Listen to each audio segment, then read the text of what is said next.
एक बार गौतम बुद्ध एक गांव में अपने शिष्यों सहित एक घने छांव के नीचे बैठे थे। आसपास के गांवों के लोग अपनी समस्या लेकर गौतम बुद्ध के पास आ रहे थे।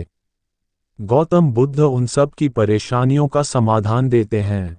सब लोग खुशी खुशी अपनी समस्याओं का समाधान पाकर वहां से लौट रहे थे। वहां से कुछ दूर बैठा एक भिखारी लोगों को बुद्ध के पास जाता हुआ देख अपने भाग्य को कोसता हुआ ये सोचने लगा कि अभी ये लोग दुखी मन से उस महात्मा के पास गए थे, अब इतना खुश होकर कैसे वापस लौट रहे हैं, आखिर इसका क्या कारण है। जरा मैं भी तो जाकर देखूं महात्मा इन लोगों को ऐसा क्या खजाना बांट रहे हैं जो ये लोग इतने प्रसन्न हो रहे हैं। जब वह दुखी भिखारी कुछ पास गया तो उसने देखा कि वह महात्मा उन सब लोगों को प्रवचन दे रहे हैं।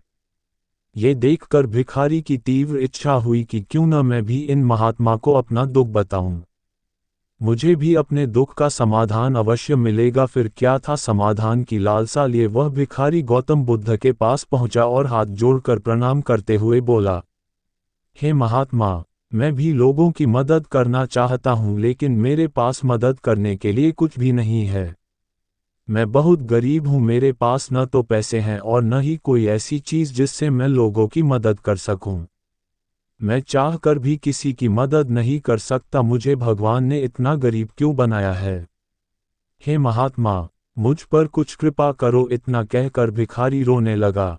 गौतम बुद्ध बोले, आप बहुत अज्ञानी हो, आप अभी तक इसी भ्रम में जी रहे हो कि आपके पास देने के लिए कुछ नहीं है, जबकि दूसरों को देने के लिए आपके पास बहुत कुछ है। आप बिना धन और वस्तु के भी लोगों की मदद कर सकते हो।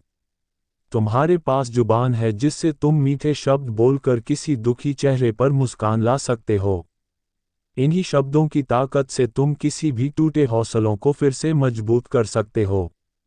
इन्हीं शब्दों की शक्ति से तुम किसी के भी मन में सकारात्मक विचारधारा के बीज बो सकते हो और उसे गलत रास्ते में जाने से रोक सकते हो। तुम अपने दो हाथों से किसी भी लाचार या कमजोर व्यक्ति की मदद कर सकते हो। तुम्हारी दो आंखें किसी अंधे को रास्ता दिखा सकती हैं।